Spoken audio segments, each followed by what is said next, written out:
Feira Vocacional 2024, Jesus retirou-se para rezar e ao amanhecer chamou seus discípulos.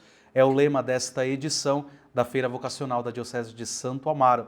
E nós temos uma grande graça e um grande presente de neste momento estar aqui com o Padre Marcelo, que abriu as portas, ou melhor dizendo, escancarou as portas do Santuário Mãe de Deus para que a Feira Vocacional pudesse ser realizada neste espaço e as vocações pudessem ser despertadas por meio deste lugar que transpira a oração e nos faz levar a Nosso Senhor. Padre, obrigado pela tua disponibilidade. E o detalhe, esse é um lugar que eu passei muito tempo, aliás, é um momento de adoração profunda, porque aqui está Jesus Eucarístico, a capelinha da capelinha. Esta capela, nós estávamos conversando antes, foi onde o senhor começou as lives lá na época da pandemia. E olha que interessante falando sobre pandemia. Eu não pude celebrar meu jubileu de prata, porque o jubileu, você sabe, começa na data do 1º de dezembro de 2019, mas justamente quando eu comecei a celebrar, eu já tinha todos uns planos para celebrar todo ano, jubilar, que a gente chama, veio a pandemia. Então, aí veio toda aquela notícia. Aliás, o santuário foi o primeiro, prudentemente, a fechar antes de todos. Falei com o Dom José, porque eu já sabia, aqui a gente congrega tantas pessoas, a gravidade que estava com amigos que estavam falando, padre, a coisa é muito grave. Então, por prudência, antes que todos fizessem o famoso lockdown, nós fechamos o santuário. E foram 5 meses, literalmente. E graças a Deus, porque olha como Deus tem o seu plano, né? Se eu falei, não pude participar, celebrar meu jubileu de prata, mas se não fosse o santuário, não íamos ter isso.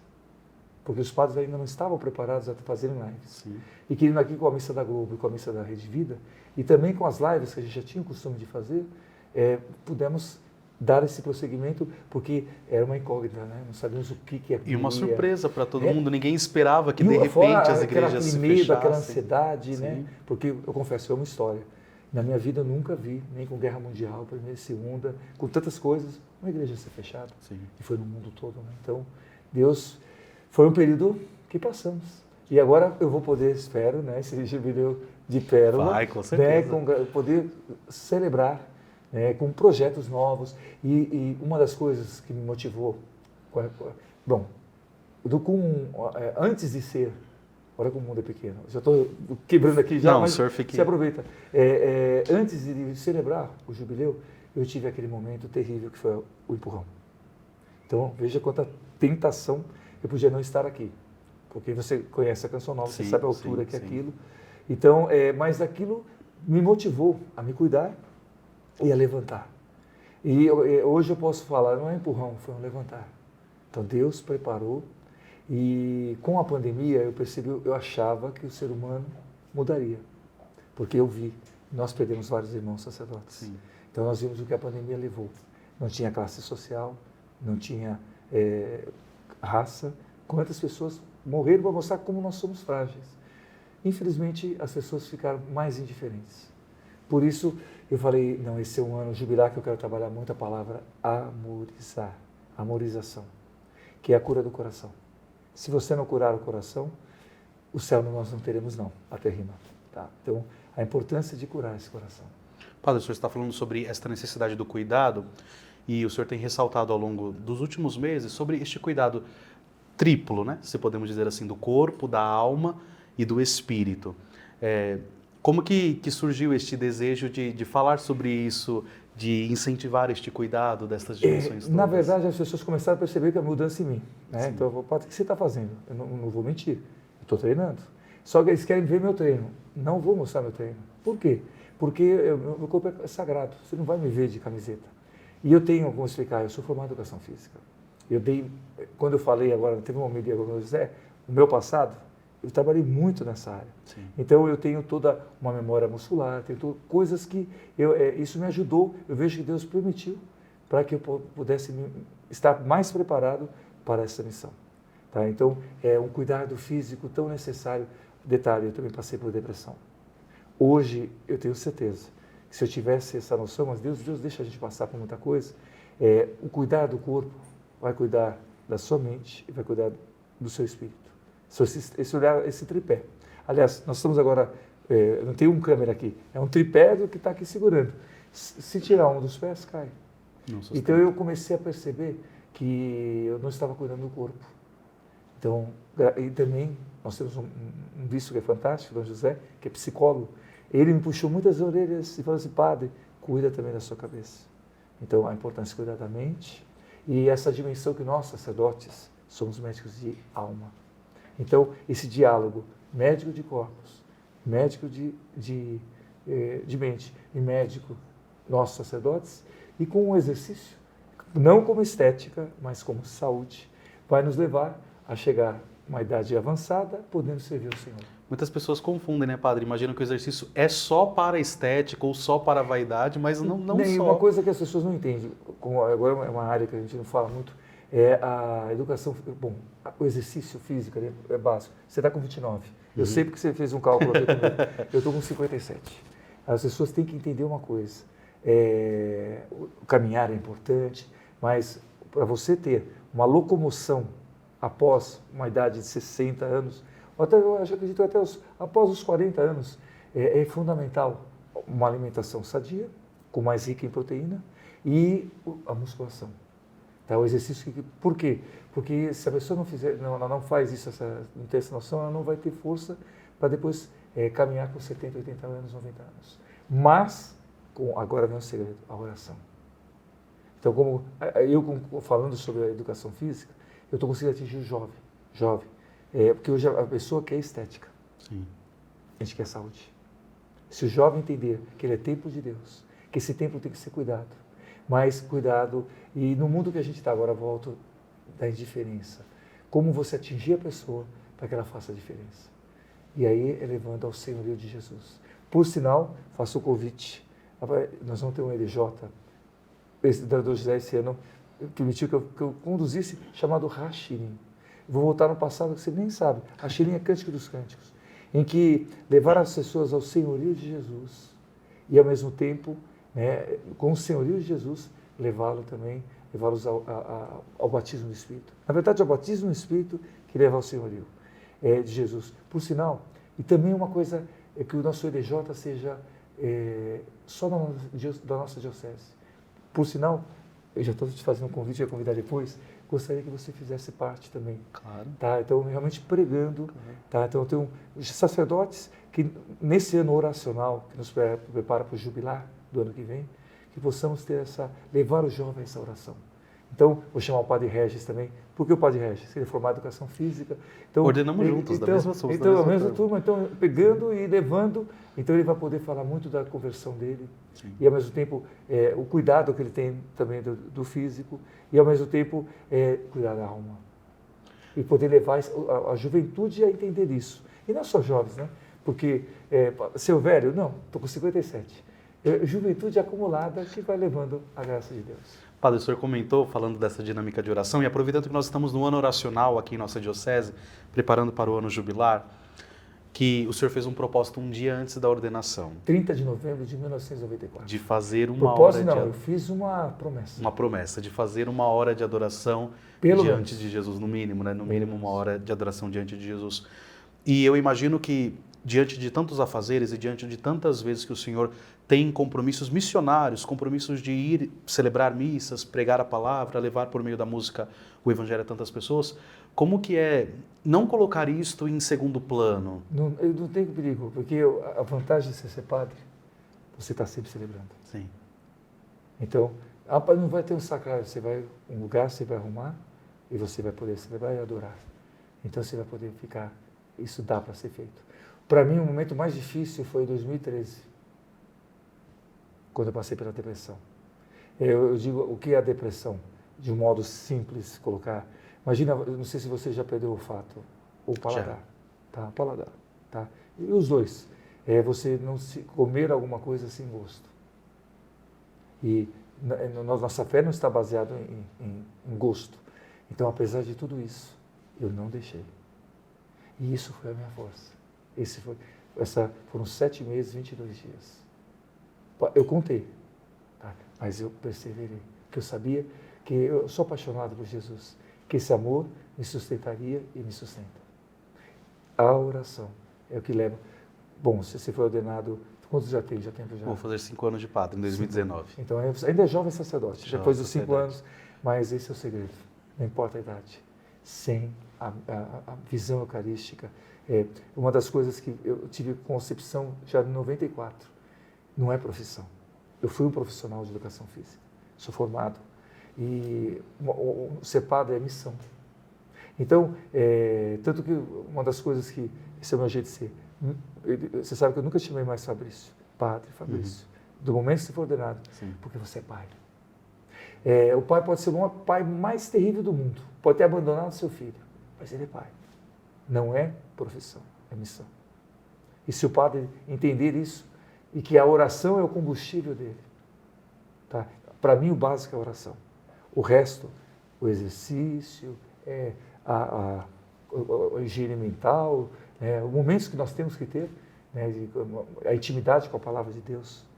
Quando a gente fala oração, padre, como que é essa oração? É a palavra de Deus. Você viver essa palavra, você saboreá-la na sua vida. Isso é o combustível para poder caminhar. Padre, quando Deus entrou em tua vida e te chamou para ser padre, o senhor teve medo? Primeiro, eu me apaixonei por Jesus com 7 anos. Então eu tive uma experiência de me apaixonar por Jesus então muito cedo. Então, vamos lá, primeira experiência. Como eu disse, como colocar para vocês, depois eu passei pela famosa aborrecência. Eu gosto de usar esse termo, porque eu não acuso os jovens. A gente vê os jovens de hoje, adolescente, que é aquele jovem rebelde, aquele jovem, 14 para 15 anos. Eu tenho 1,95 m, então eu tenho essa altura desde os 13 anos. Um pé que era 46, depois dos 50 foi para 47, misericórdia. Então eu sofri muito nisso. Era desengonçado para aquela época. E eu me encontrei na ginástica da musculação. Então lá eu vivi numa academia. Era literalmente 24 horas, mas dos 15 anos até meus 21 era academia. E aí eu não deixei de ir na missa, mas aquele amor que eu tinha hoje eu vejo que Deus permitiu que eu fosse no mundo, conhecesse o mundo e entendesse que a nossa vida, a minha razão de viver é Ele. Então, primeiro foi a volta a Jesus. E daí, na volta a Jesus, eu comecei, por causa da renovação, eu comecei a fazer parte de grupo de oração. E no grupo de oração, o Senhor me motivou a começar um grupo de oração. Você não tem noção que Deus me usava naquele grupo de oração, só que eu não imaginava ser padre. E aí veio o chamado, eu comentava até com o Dom José como é importante o que nós estamos fazendo aqui, a feira vocacional. Quantas vezes eu rezei, como na época o que me crismou era Dom Joel, era bispo auxiliar de estou falando da zona norte de São Paulo, arquidiocese. E nasci lá na zona norte de São Paulo, e ele me crismou e ele fez uma oração. Quantas vezes eu e meus pais rezaram, e meu pai mesmo dizia, eu fazia oração, mas não quero meu filho não. Porque meu pai e meu avô foram os seus mais difíceis para aceitar a minha missão. Mas depois se tornaram quando compreenderam. E olha, a compreensão deles, meu pai nunca celebraria 30 anos comigo. Saudoso papai. Ele estaria celebrando os 29. Que o primeiro ano de sacerdócio ele não aceitava. Foi na ordenação, mas nunca apareceu numa missa. Um ano depois, ele foi numa missa, foi tocado. E aí ele começou realmente, e se tornou aquele grande amigo que foi. E a mãe não, mãe é mãe, né? Minha mãe sempre me apoiou, ela sempre falou, segue teu coração. No fundo ela tinha noção que Deus tinha uma missão, eu tenho certeza. Padre, o senhor é um instrumento na vida de muitas pessoas, como do próprio pai, né? Que depois desta missão esteve ali junto. E meu avô também, tá?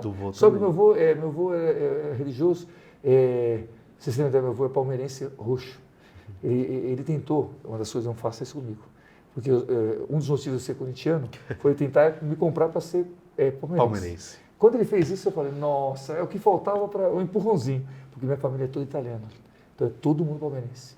Meu pai se tornou corintiano, mas eu seguiria a minha mãe, eu era São Paulino. Tá? Quando meu avô fez essa proposta, aí eu falei, vô, não dá. Aí me tornei corintiano, e depois a mesma coisa com o sacerdócio. Ele chegou, você é meu único neto, é coisa de homem, né, italiano, e eu era família Rossi, continuação. Então, da parte dele seria a minha continuação. E aí, dos netos, né? E aí eu falei, você não, você padre. E meu avô era muito católico, ele sabe, então foi também difícil. Mas ambos, né, foram depois, como é lindo isso, quando a pessoa... E para mim foi aquele teste, né? Para saber realmente que é uma oferta, não é renúncia. Outra coisa importante que eu comentava com as pessoas, eu não sou frustrado. Porque no começo, para entender que muitas pessoas pensam que o padre é um frustrado. Não deu certo no casamento, aí buscou sei lá, é um sacerdócio. infeliz. Pelo contrário, né? Eu confesso, eu não era muito namorador, não, mas eu tinha... Pode pensar em ter filhos? Não. Como eu falei, eu amava Jesus, depois a ginástica, não pensava em constituir família. Mas depois que eu compreendi essa missão, o que é esse meu amor a Jesus, eu amo muito o Shalom. O Shalom, Moisés, eles têm uma atividade que fala o amor esponsal. Esse amor esponsal não tem preço. Então, quando você compreende isso, você vai longe. Nós sacerdotes, assim como as religiosas, nós temos, aí Mateus 19, que São Pedro diz, falando sobre o divórcio, sobre isso, então, Senhor, é melhor seria não casar. Né? E Jesus fala, não todos vão entender isso. A quem tem ouvidos e coração, alguns se fazem eunucos, por causa, homens o fazem eunucos, outros se fazem, e outros pelo Evangelho. E se entrega. E nós sabemos que São Paulo viveu o celibato. Né? Então, o celibato e a missão sacerdotal é fundamental para podermos estar nessa disponibilidade do reino. Padre, nesses 30 anos, ou melhor, olhar para estes 30 anos e ver quanto Deus já fez na vida das pessoas por meio do ministério e da vida do Senhor, como é que o senhor faz esta leitura chegando próximo destes 30 anos? Eu confesso a Deus, Deus é tão maravilhoso que Ele não me deixa, eu trabalho muito isso comigo, eu sou uma formiguinha. Tá? As pessoas falam, meu Deus, por que formiguinha? Eu sou admirador da formiguinha. Se você olhar para uma formiga, porque a abelha, ela vai pensar mel, a formiguinha, ela trabalha em prol do formigueiro. E ela não desiste. Tá? E outra coisa, o tamanho dela, ela tem uma força enorme. Ela carrega 10 vezes mais em proporção. E a formiguinha não faz por ela, ela faz por, eu digo, pelo formigueiro rei, que é Jesus. Então, Deus, uma vez ou outra, permite que eu saiba de coisas, de conversões. Mas eu sei meu lugar a cada dia. Sou apenas um servo. Tá? Eu tenho aquele evangelho, somos servos inúteis. Uhum. Eu não gosto muito desse termo, porque eu uso muito espanhol, né, na pregação, e o espanhol, na tradução, eu não quero ser inútil, eu quero ser útil, mas saber o meu lugar. Então, o Senhor me protege disso. Então, para que a vaidade Sim. não aconteça. Então, eu sei que, Padre, o passado é passado. Quanta coisa precisa ser feita a partir de agora. Então, um segredo que eu vou dar para você que não é meu. Quem me ensinou isso foi o Monsenhor Antônio, meu primeiro confessor. E que eu guardo até hoje. Saudoso, porque foi o primeiro, na sua idade, chegou a 80 e poucos anos, ele era o meu diretor espiritual, confessor inicial. Celebre com a sua missa, ou viva, como se fosse o seu primeiro dia de ordenação. Mas com a sabedoria da sua última missa. Padre Fabrício muda muita coisa. Sim. Se você colocar, puxa, o ardor do primeira missa, que você lembra, né? E ao mesmo tempo, meu Deus, eu vou me encontrar com o Senhor agora. Chegou a minha hora. O senhor esperava que Deus fosse fazer tanta coisa assim na vida e no ministério do senhor? Eu sabia que eu disse só isso para ele, conte comigo. Até eu carrego esse escapulário, começou dos Gibores, porque Gibor, Joel capítulo 3. Tá? Eu amo a palavra de Deus, então a gente vai lendo a palavra tanto em grego e em hebraico. Em hebraico, a palavra Gibor, Gibor, não tem em feminino, então por isso o Gibores, que serve para homens e mulheres. Até o enfermo diga, eu sou um valente guerreiro. Então você ser uma formiguinha, eu chamo até o termo vanguarda. Como eu fui militar, vanguarda é aquele que está na linha de frente. é o que mais sofre. O soldado que vai na frente, você vai ter disparo da frente e fogo amigo de trás. Mas eu queria ser da retaguarda, mas o Senhor nunca me deixou ser da retaguarda. Porque retaguarda é aquele que recolhe os feridos. O Senhor me falou, desde que me ordenei sacerdote, Ele me jogou na vanguarda.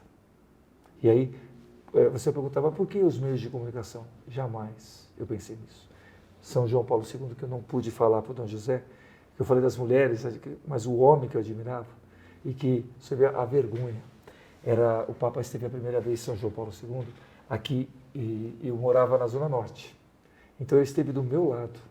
Eu saía no apartamento, morava no 14º, e olhava para lá e via o Papa. Você acredita que eu não fui? Fiquei fazendo palavra cruzada, 13 anos. Mas aí fizeram até uma minissérie da vida dele. Aquilo ficou guardado na minha mente. A vida de São João Paulo II mexeu comigo. Eu tive a graça, já era padre novo, foi em 97, ele esteve na família aqui no Rio de Janeiro, e eu fui lá participar.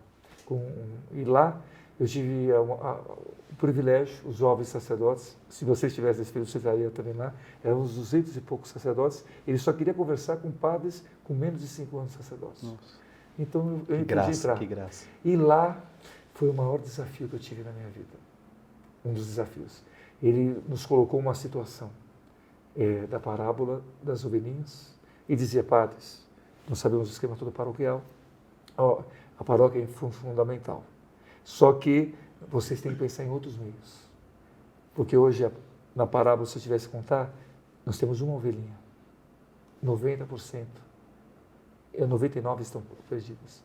E aí ele usava uma estatística que no Brasil, a paróquia, nós católicos, se dizia naquela época, 83%, só 4% frequentava. E essa realidade eu sentia na minha paróquia, Perpétuo Socorro. Eram missas lotadas.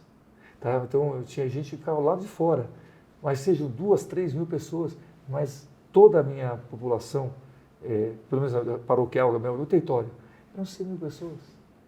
Então, não está atingindo, você fala, nossa, a missa é lotada. Uma porção muito pequena. Muito pequena. Então, o Papa dizia isso. De forma profética até o Papa.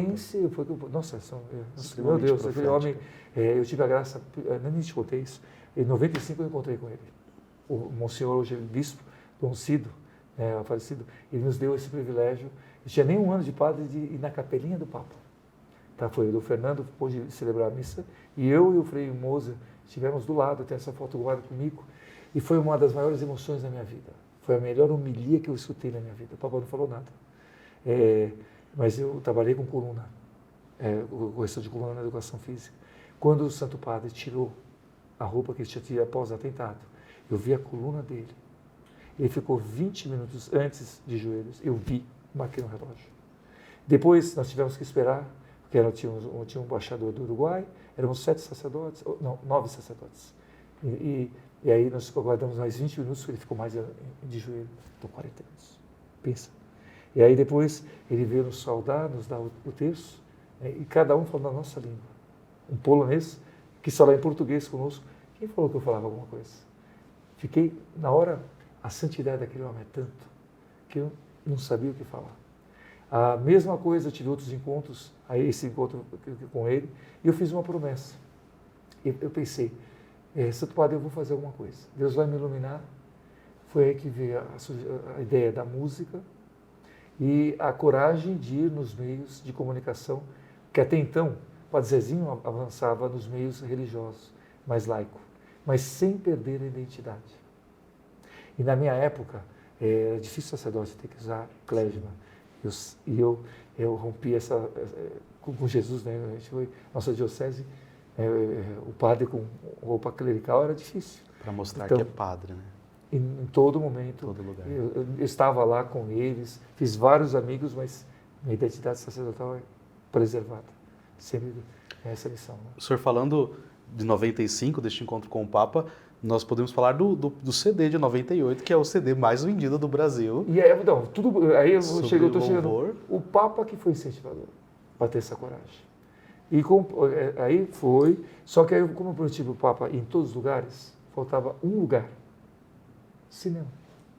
Quando eu consegui fazer o filme Maria, Mãe do Filho de Deus, eu tive meu último encontro com o Papa. Eu consegui também através do Dom Ciro, eu fui entregar, foi a única vez que eu consegui, o Papa não recebeu mais ninguém. Então me lembro até hoje, aquele CD que eu estou entregando o filme Maria, Mãe do Filho de Deus, eu consegui falar com ele, porque ele não falava, ele só sorria.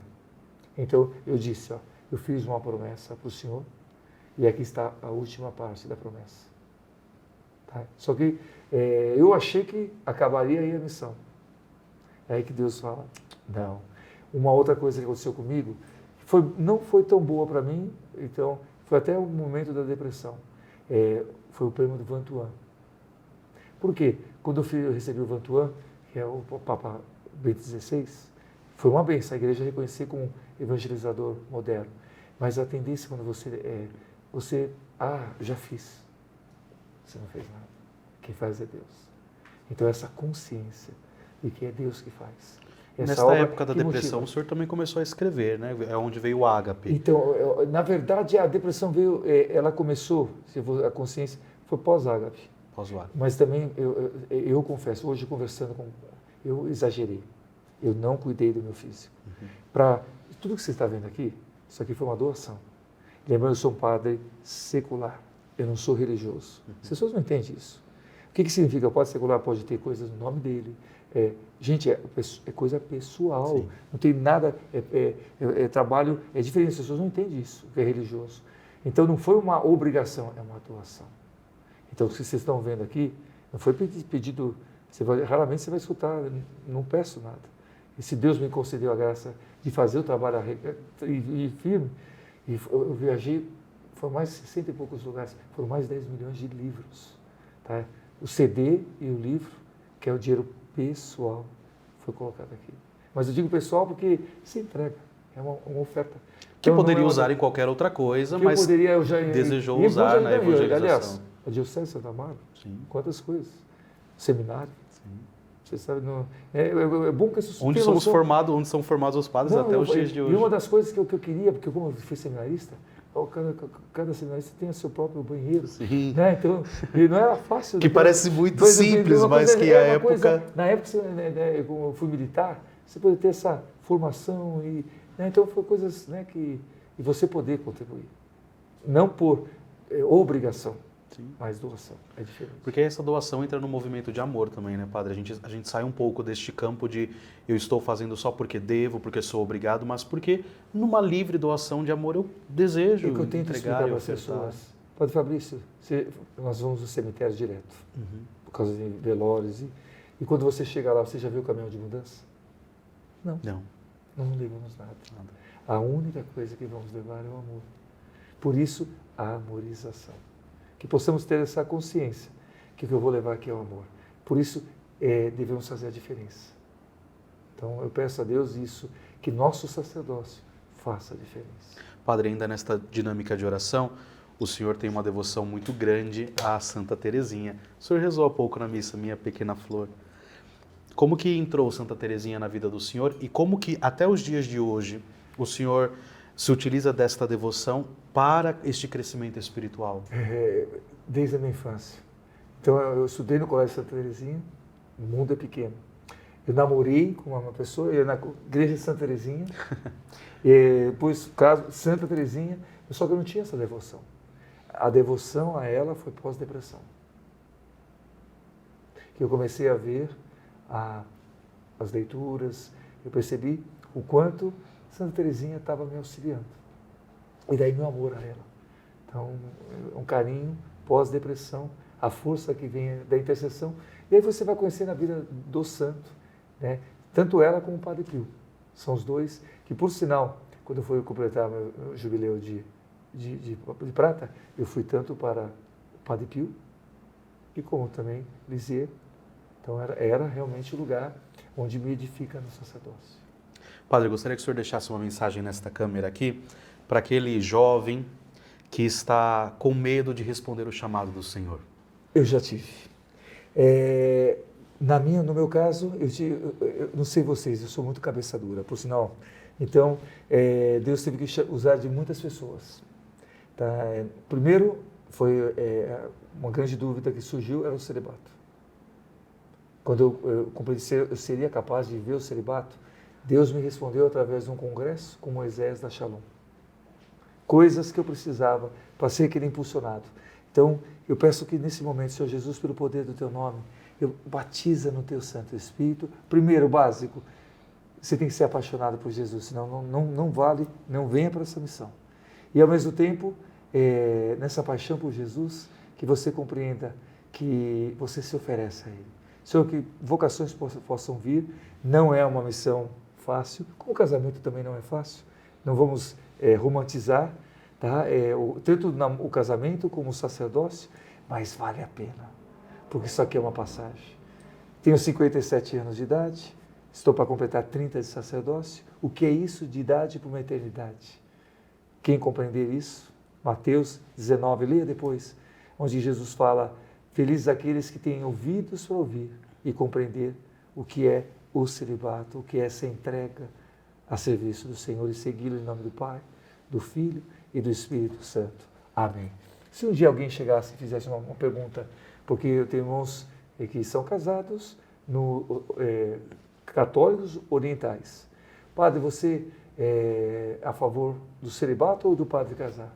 Eu sou a favor do padre celibatário, pela missão.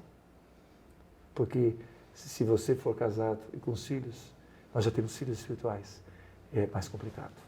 E aí vai ter que dividir o coração, inevitavelmente, entre a aí, família, os mistura, filhos. Então, essa é uma vantagem que nós... Não é fácil. Vocês têm que orar muito por nós, porque se a pessoa não tem essa vida de oração, voltando para o princípio, ela vai ter muita carência. Porque o humano não desaparece, né, Padre? O humano permanece ali. Mas o que nos sustenta é a oração. Sim. Então, orem muito por nós. E quantas vezes eu rezei chamando alguém para ser padre? Estou aqui. Senhor, que de repente você que está escutando, vale a pena? Sim. Se você tem uma vida de oração, Jesus está te chamando, coragem. Nós estamos passando. Venham novos sacerdotes e que levem. E só para guardar uma coisa que para mim é fundamental, essas nossas mãos não nos pertencem. Ok?